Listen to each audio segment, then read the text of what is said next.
Well, welcome to Focus Today, and delighted to have back in the studio with us Dr. Joel Klein. He's a physician with Ventana Wellness, and we're here to talk about a variety of things. And I think today, Joel, everybody has suffering from food coma.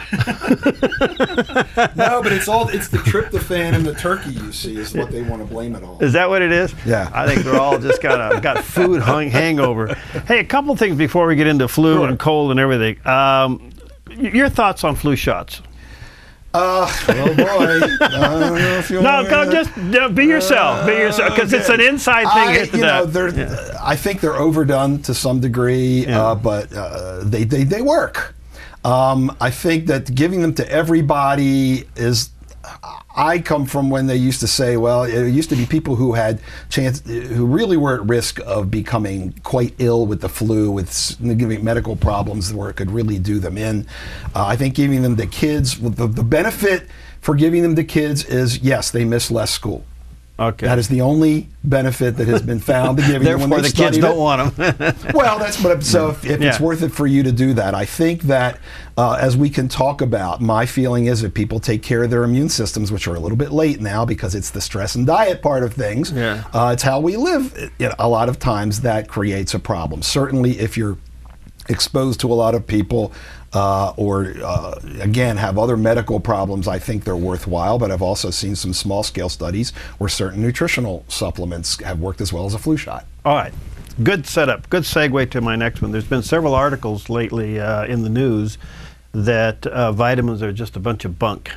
And I had to go back and I dug through some of those articles and saw how the questions were asked and who was asking the questions, and I just wrote them off as nonsense.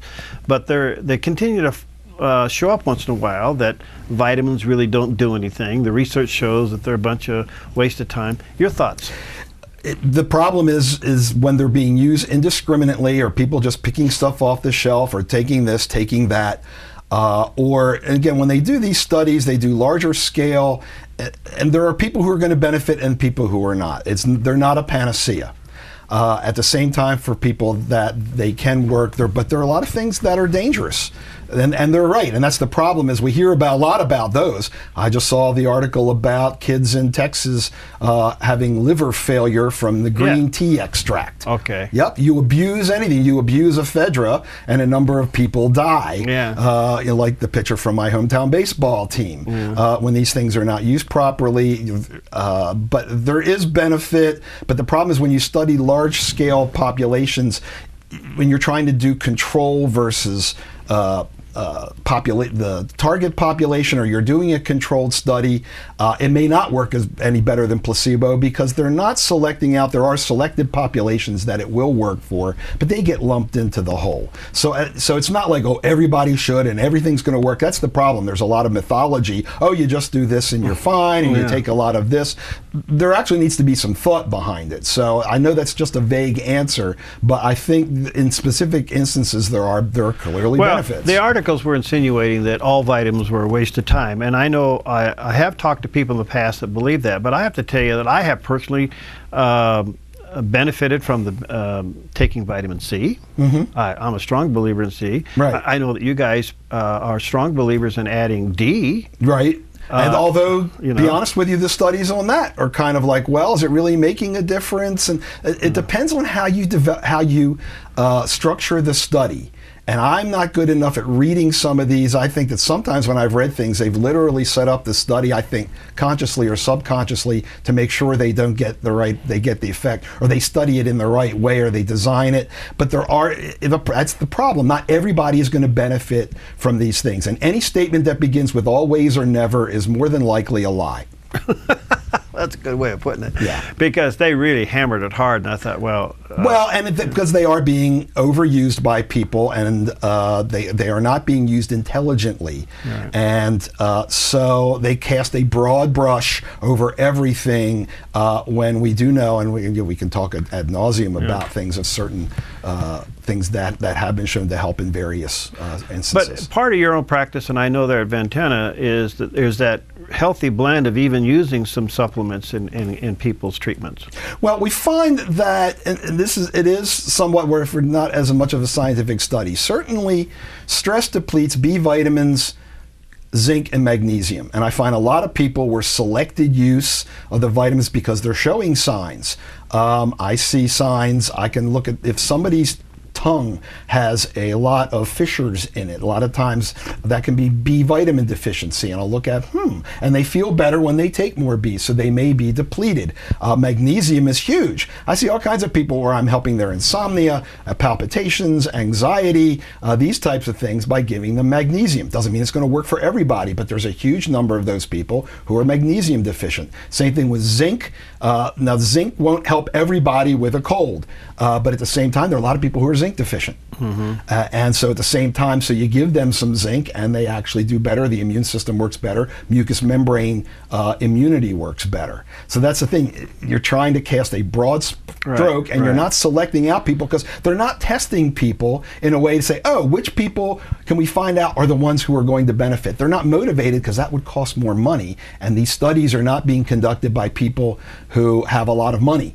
Those are only being studied by the drug companies or the government that can fund those big type of really controlled studies and this and that. So they're doing more broad brush things that have to do more with association. So this is why you hear a different study every year. This study said this, but this study said that, because they're doing these big association studies that don't really prove whether there was a cause or not. Because I think it's so funny because here they just a broad brush went after vitamins and said it's. In fact, they said the final decision is out. Vitamins are of no value.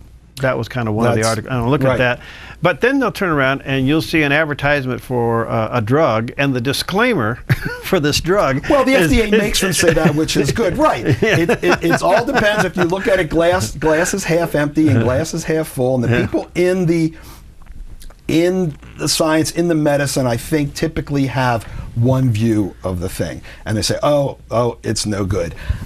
Any of these types of things are that broad brush thing. I mean, the scientists have a limited view of the world sometimes. Some of them are very good, but sometimes a limited view of the world. I mean, has your life been enhanced remarkably by the fact that they finally discovered the Higgs boson?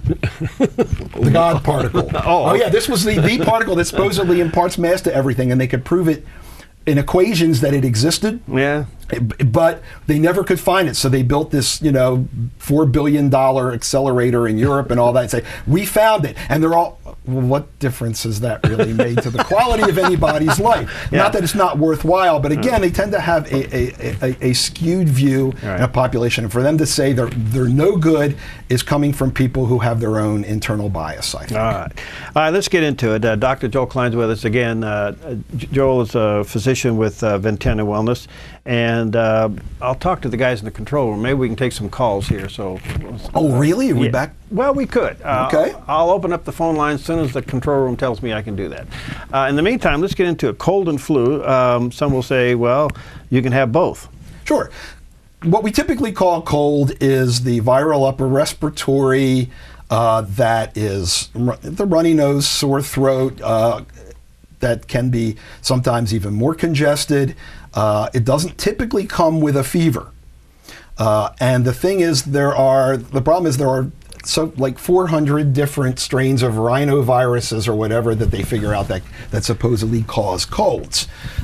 Whereas the flu, the true influenza, literally from the Italian under the influence, is people are a lot sicker. They have high fever, they may have chills, they have aches all over, and will feel pretty sick. Versus the cold, where yes, you're run down, you're more tired, but you're not. You literally, with the flu, you're usually in bed because it's pretty nasty. Can also get into the larger airways.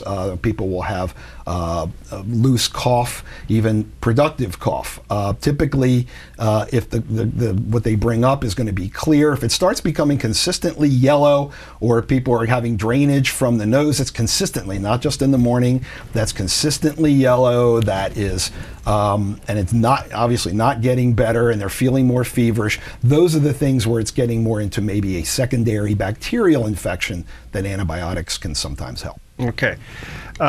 Strange, with all of our advances, we can't find a cure to the cold. Because, as I probably said on this program before, as Louis Pasteur said 120 years ago, it's the host, not the bug, that is the true problem here, especially when you're dealing with viruses and you're dealing with 400 strains of different viruses that cause this. And when they've tried to develop vaccines, number one, to do all 400, and it turns out when the few times they've tried to do it, the immunity doesn't last very long. Wow. So it really has not come out. So unfortunately, yes, we can't wave our magic wand, and people are forced to take care of themselves better. There you go. All right, let me just say to our viewers and listeners, you're more than welcome to join the conversation. Dr. Joel Klein is going to be with us for a couple of segments. And the phone number to the studio here is 541-776-5368. If you're outside the immediate area, viewing up and down the coast, or on Roku and anywhere in the United States, you're welcome to join us toll-free, 1-800-373-5368. All right, Julian, thanks for waiting. What's your question? Hi, it's Jillian. My question is, have you heard of the blood type diet? Oh, yes, long time ago. And what are your thoughts? It's overgeneralized. There's more things going on with people immunologically than in an ABO blood type. I think what's happened is you have a whole bunch of people who, because they're, I think, whatever it is, type A, they found out they were gluten intolerant, and when they did the diet for gluten, the type A or whatever diet it was, that they did better because they actually had a gluten problem. Or you have people who are vegetarians who maybe aren't taking care of their hormone systems in the right way, who actually need animal protein, and when they eat the animal protein on the O diet, they feel better. So the science behind it has been overgeneralized. And so if it's useful to you, it may be for reasons other than your blood type, but I really don't think that that's what's really going on. Well, what happened with me specifically was I love chicken, especially when my husband barbecues it. And I've eaten it for years and years and years. And at one time, several years ago, I got, in the middle of the night, just got up and got really sick. And then I was fine. I always thought, and it happened a few times, I always thought it was because maybe the chicken was undercooked and whatnot. And then so I stopped eating it after I heard this, and I felt... Yeah, you had an allergy to it. I don't know if that had to do with your blood type, but any food that you're eating frequently, more than 3 or 4 times a week, you can develop an allergy to. I'm not sure that that's linked to your blood type. It can be, there are all kinds of factors that can lead to food allergies, the condition of your intestinal tract, how much antibiotics you've been exposed to, and other things that can damage the GI tract that can cause a food allergy. So in your case, I don't think it had to do with the blood type, but yeah, you may have had, if you ate chicken frequently, then you can develop an allergy to it. Yep. And just one more question and then I'll let you go. Is it true that your blood aids in the digestion of your food? Blood aids in the digestion of your food. Like, it helps the processing. Not that I'm aware of, not directly. Not that I'm, not that I can think of. The blood type was that there's certain blood types that won't digest certain types of food. Doesn't have to do with the blood. It may have to do with immune determinants and things like that. But I'm not really. People are too individual. There are 7 billion types on the planet, and to grade them as to ABO blood type, I think is oversimplistic. Okay. All right. Well, thank you very much. Thanks, Jillian. All right. Phone number 776-5368 if you want to talk to Dr. Joel Klein today. All right. Let me take a quick break. When we come back, we're going to deal more with the flu because it is out there. We had one of our own go down over the weekend with it. And if you got any questions, give us a call. We'll be right back.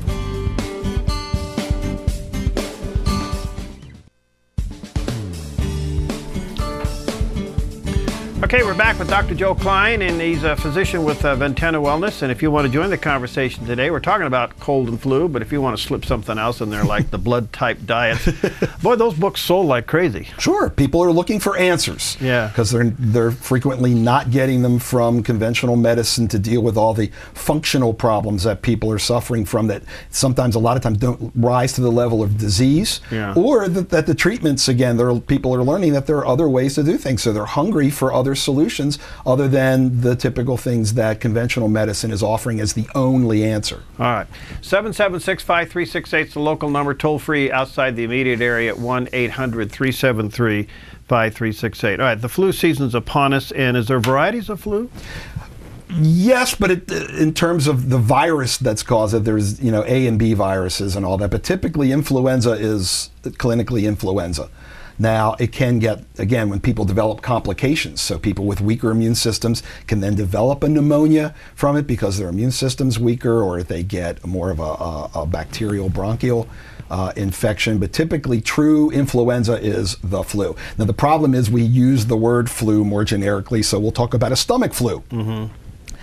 It's not influenza, it's a stomach virus, but we tend to call it a flu because it's, in the beginning, it's kind of the same presentation. People can be, fever, nauseated, vomiting, but those are caused by different viruses. Okay, so the stomach flu isn't necessarily the other flu. Correct, yeah. Well, we're talking about typically, yeah, exactly, and that's the problem. We've gone into a generic use of the term flu, but typically it's meaning the true influenza, which is the respiratory infection. When's the time to call a doctor? Well, again, like I said, if you were having if you're bringing up frequent yellow discolored material, if you're coughing up or it's constantly coming out of the nose, if the fever and things drag on for more than a few days, certainly if you become very short of breath, these are things where it's more likely gotten into complications of it.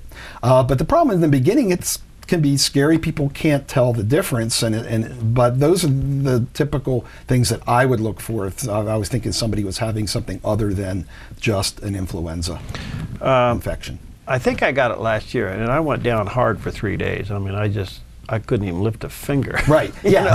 That's kind of it. Right. And then it can take you a few weeks to get your strength back from it. Yeah, that would be more typical. So after 3 days, if it's not getting better, it's getting worse, that would be the time to call. All right. Now, is there a cold vaccine, or is there things we can do for a cold to prevent it? No, because like I say, there are 400 different strains of viruses that they haven't been able to make it. And when they've tried experimentally, and I don't know if this has been recently, but I remember in the past, what little immunity people got didn't last long enough for it to really make a difference clinically to make it worthwhile giving on a large scale basis.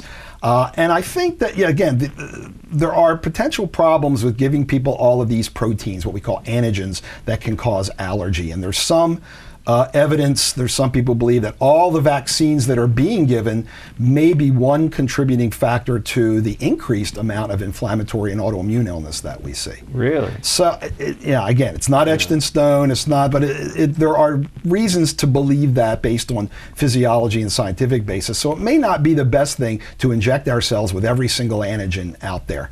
It's more a better idea, but harder to do, is to actually treat our body in a way that it can handle these bugs. Some of these things you take, they'll say in there, only take it once every 12 hours or something like that, and certainly don't take a heavy amount of it. Apparently it does something to you, really sets you back. I'm trying to think of some of these. You mean like the decongestant things? Well, the problem is, and the thing is, they don't shorten the illness by a day. All they do is help you feel better.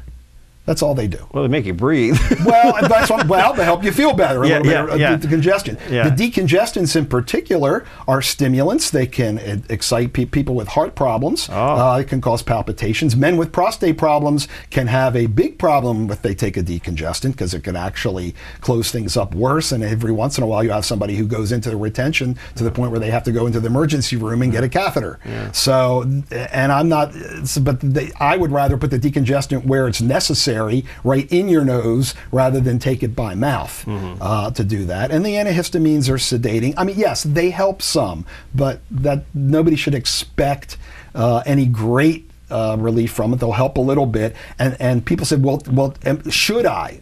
That's up to you. There's no need to take those things. You will recover without them. Question is, do you need something to help you feel a little bit better or get through the day? All right, I have a question about aspirin, but let me go to Midge. Hi, Midge, go ahead. What's your question for Dr. Joel Klein? Yeah, I'm wondering about these shingles injections. Would you get one?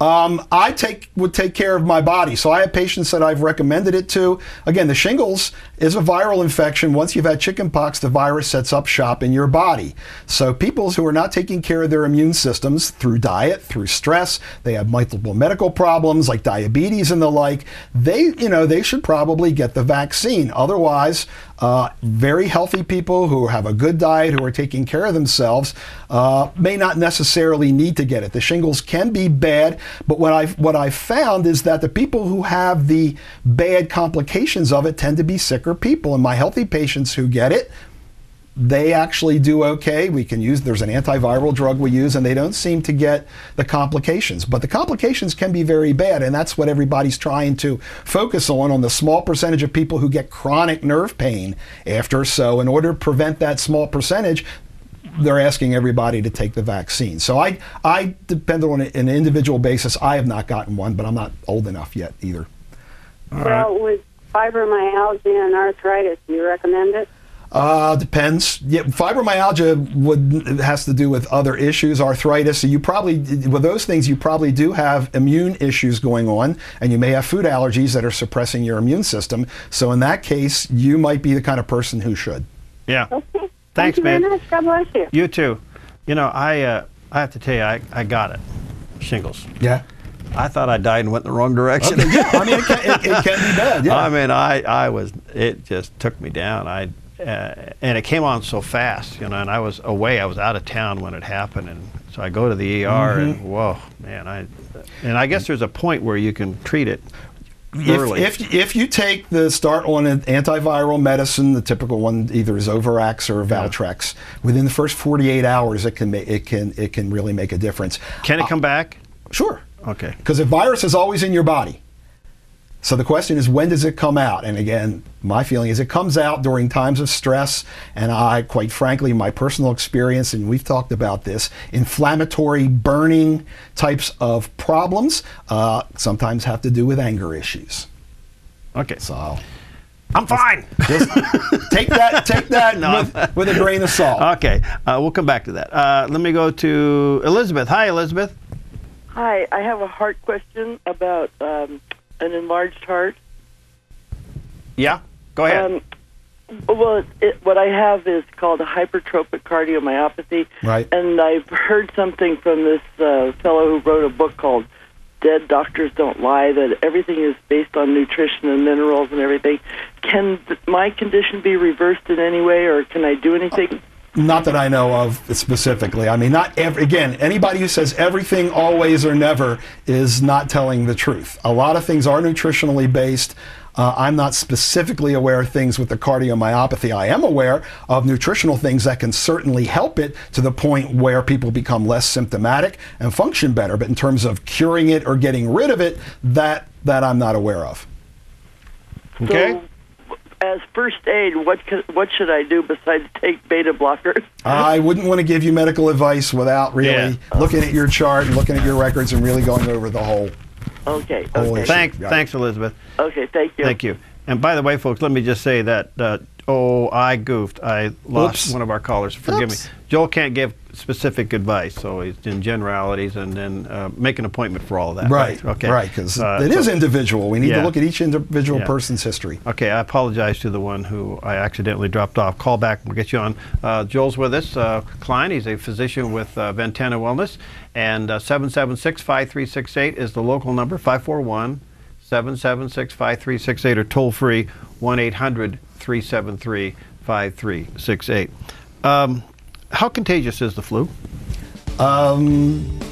Pretty, but again, I don't think how we study or how we know. My best answer is, again, it's the host, not the bug.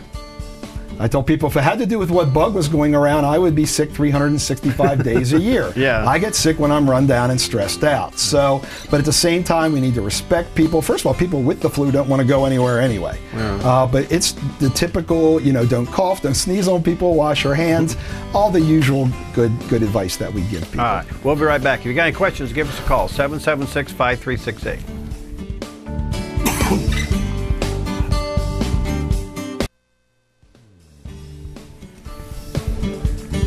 Okay, we're back with Dr. Joel Klein, and he's a delight to have in the house. He's a physician with Ventana Wellness. And if you have any questions or comments, you're welcome to join us today. We are talking primarily about the cold and the flu bugs. And if you have any questions along those lines, give us a call, 541-776-5368. And Rita, I apologize. So you're next. Go ahead. Hello? Yeah, go ahead, Hi. Rita. Oh, hi. I have a statement before I asked my question. I had the shingles due to extreme stress for a short period of time, and if I have it again, it's going to be a 2x4 behind the barn. Right, I understand. But my question is about turmeric. I'm hearing so much about it. I keep it on in my kitchen counter for Indian cooking and so forth. But is there any truth to this cure-all? It's not. Nothing is a cure-all.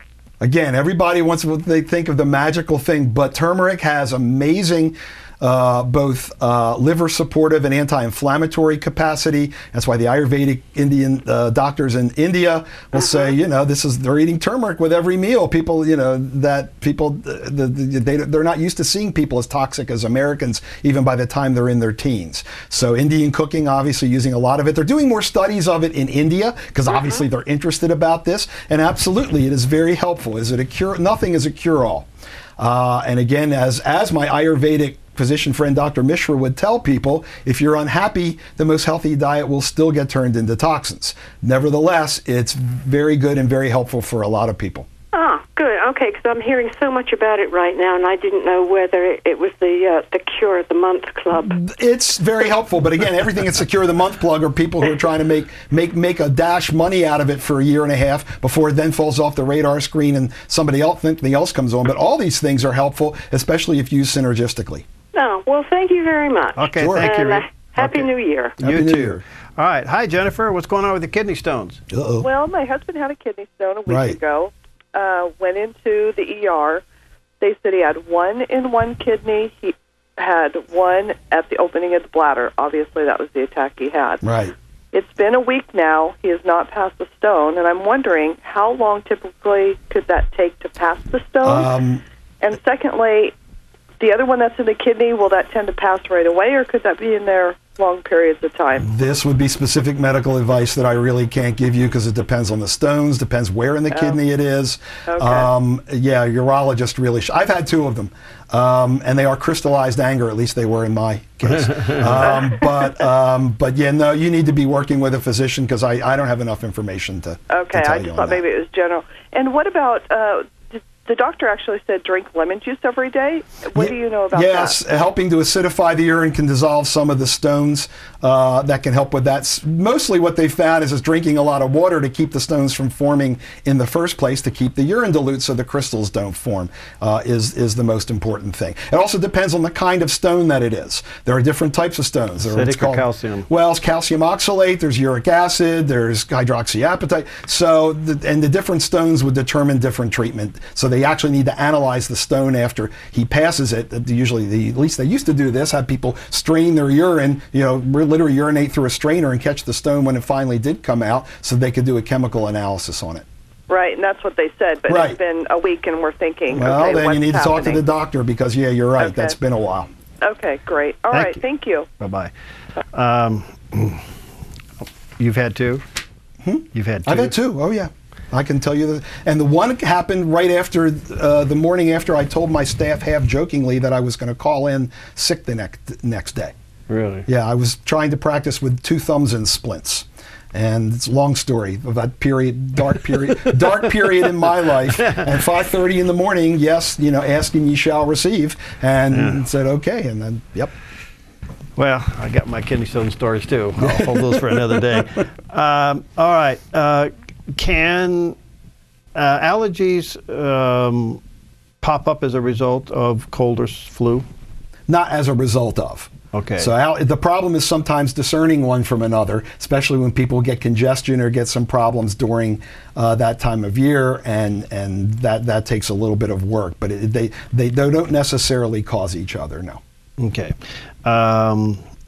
All right, so you were talking about zinc, and what about vitamin C? Where are you? Vitamin C, and it depends on how you look at this. Yes, some people do really well with high-dose vitamin C. Some it doesn't make a difference. I don't think it's a panacea. The guy who was the big proponent did win 2 Nobel Prizes, so he wasn't a dummy. Yeah. And actually, when you learn about the scientific basis of what he was recommending, it's very solid and is very. Now, is it true you can't OD on B and C?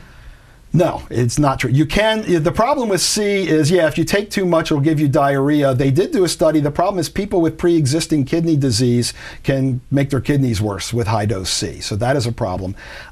Certain Bs also do cause a problem. So most Bs are okay, but you can overdose. When they were using high dose vitamin B6 to treat carpal tunnel syndrome, and they found out when you gave too much B6, it actually caused a nerve problem. So, you can take too much. Okay. Again, if you got any questions for Joel, he's with us for a few more minutes. 541-776-5368. 541-776-5368 or online, or excuse me, toll free, 1-800-373-5368. Well, a lot of folks did get the flu shot. Some people get the flu anyway, and you know the argument, the drill there. Well, I got the shot and got the flu, Because every time when we give the shot, they're doing a prediction. They're looking at world epidemic patterns, and they're trying to predict ahead of time what strain is going to cause the problem. And they sometimes make wrong predictions. And I remember, one time they looked for the hepatitis A, and then it turned out it was a B virus that year that was occurring later in the spring that was causing the problem. And then again, it's sometimes distinguishing what was a real influenza versus what was another viral infection. So the main thing, the shot is not to prevent you from getting sick. The shot is to ease the complications and prevent it from people. They do better with it when they have it. When they have it, but there's no guarantee of anything.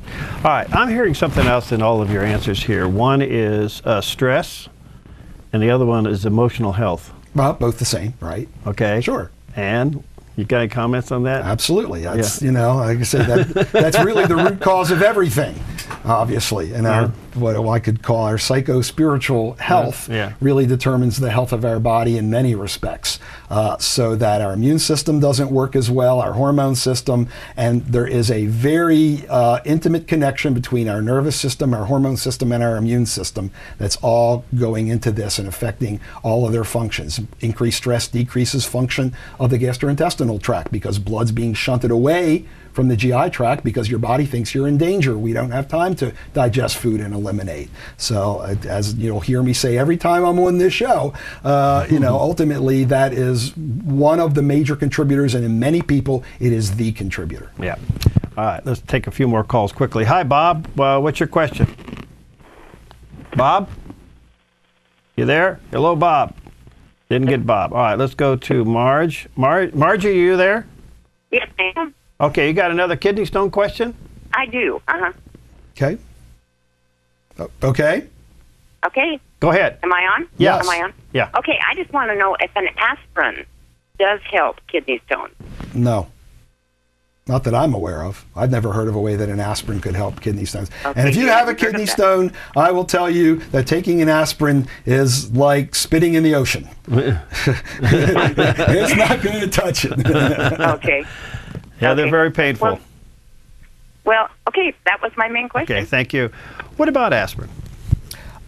Again, the whole issue with blood thinning does play a role, and it does seem to be helpful. I feel that there are other ways to do it, but they haven't been scientifically studied in the same way. Yeah. I had some friends who were practitioners in Colorado who did a small informal study of their own patients. So they didn't publish this, but they found that taking vitamin E and fish oil affected the platelet function the same way that taking an aspirin did. Oh. But you're not going to find that scientifically. Yeah. So again, people who are at higher risk of vascular problems with heart disease, you don't want to do it necessarily for stroke patients, because thinning the blood in stroke patients can actually make them more prone to the more dangerous kind of stroke, which is what's called a hemorrhagic stroke. Yeah. Especially that's why they don't put them on blood thinners. Mm-hmm.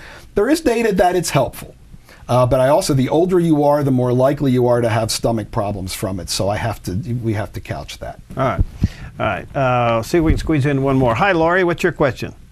I know that I need to supplement with zinc, but have a hard time tolerating it with my stomach. Right. Is there other ways I can take it, or foods that are high in zinc that would be able to raise my zinc levels? Yeah. I'm blanking on the foods. There is one very, very tolerable. Most of the forms of zinc out there are not very tolerable.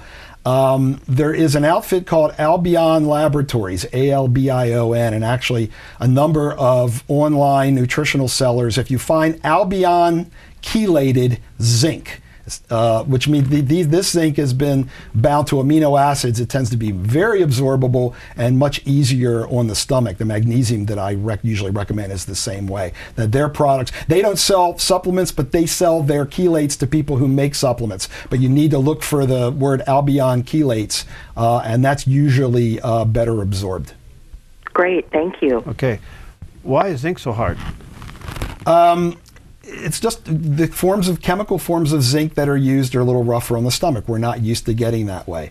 And I apologize, I don't have off the tip of my tongue the foods that are higher in it. I have a little book sometimes because I can't keep all these things in my brain. So is there calcium, magnesium, and zinc? Right. You can find a CalMag zinc supplement. Yeah. The problem is a lot of them, and we could do a whole show on this, they use cheaper forms of the minerals that are cheaper to use, but they're also much less bioavailable to the body. Okay. So if you see something with zinc oxide or magnesium oxide, this is rusted minerals that, especially if you're older and you don't make as much stomach acid, don't get absorbed very well. Okay. So, but are the three usually used together? They're commonly needed, although the calcium need has been grossly overblown. Magnesium and zinc are needed, and it's good to balance zinc with magnesium, so that's why they're commonly sold together as a combined supplement. All right, there you go.